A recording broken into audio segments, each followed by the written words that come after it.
बंधुओं, मन, कर्म, वचन ईश्वर के द्वारा तीन प्रमुख अस्त्र, और इन अस्त्रों के प्रयोग से हमारे अंदर रजोगुण, तमोगुण, सतोगुण का जन्म होता है। और जो हमारे शरीर की रचना में सहायक है, चितजल, पावक, गगन, समीरा, ये अपने अपने गुण प्रधान हैं। और इन गुण प्रधान के चलते हमारे संस्कारों का विकास होता है। अब हम सतोगुण के द्वारा रचित हैं कि तमोगुण की रजोगुण के द्वारा, और इन्हीं के द्वारा हमें रोग भी मिलता है, हमें स्वास्थ्य भी मिलता है और हमारी जीवनचर्या चलती है। दरअसल हमें विचार यही करना है कि इस संसार की जो रचना है या हमारे शरीर की जो रचना है, जिसमें रजोगुण, तमोगुण, सतोगुण की प्रधानता है,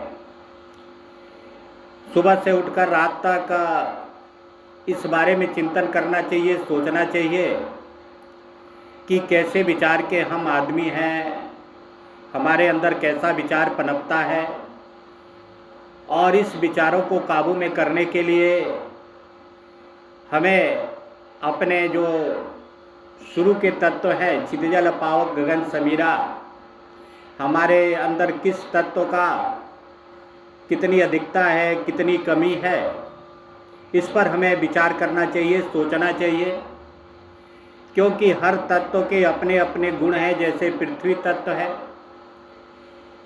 तो ये शांत प्रवृत्ति का है, धैर्य है, शालीनता है, साहस है, दुख आने पर भी शांत रहता है। और वहीं पर वायु तत्व है, जल तत्व है, अग्नि तत्व है, ये विकराल रूप धारण कर लेता है। जिस इंसान के अंदर अग्नि तत्व की प्रधानता है, वायु तत्व की प्रधानता है, ये आदमी बेचैन उठता है, घबरा जाता है, परेशान हो जाता है। इसलिए ऐसे तत्वों के इंसानों में हार्ट की मरीज, ब्लड प्रेशर का मरीज, ऐसे ऐसे रोग पनपते हैं। जल तत्व में तरंगे उठती हैं, बाढ़ आ जाता है। तो हमारे अंदर भी इन तत्वों के कारण